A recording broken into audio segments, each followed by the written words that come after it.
Halalan 2019, 7 oras na antala ang pagkuha ng resulta sa dami ng datang itinatransmit. Para hindi na maulit, 3 telco na ang pagkukunan ng SIM para sa mga makina.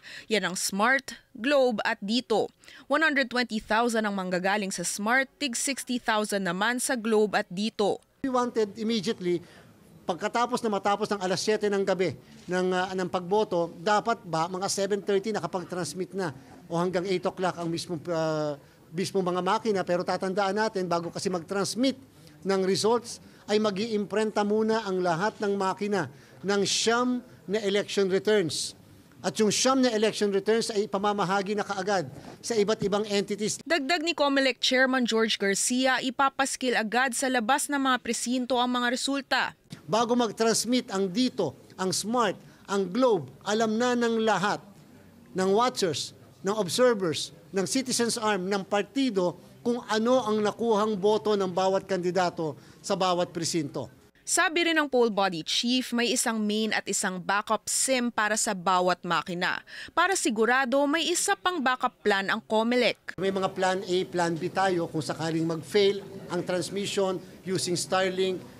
Meron naman pwede makapag-transmit yung ibang telcos. Mag-fail ng transmission ng telcos, may naka-standby tayong Starlink halimbawa. 5,000 Starlink satellite na raw ang natanggap ng COMELEC.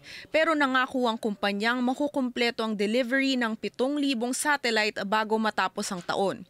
Binisita rin ng mga opisyal ng COMELEC ang Dito upang malaman ang kapasidad nito at mga plano para sa eleksyon. Pag ganitong ka-importante ang isang activity ng bansa, may mga bad elements na will try to penetrate and disturb the election by way of cybersecurity attacks. No? And we should therefore protect the network to ensure that the transmission is actually secure and reliable and accurate.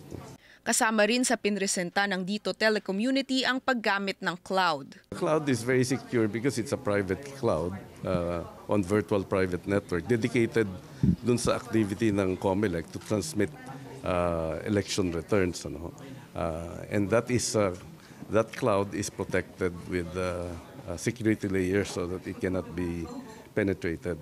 Klinaro ni Garcia na ang nanalo ng kontrata para sa transmission sa halalan na I1 ang kumuha sa mga telco na panggagalingan ng mga SIM.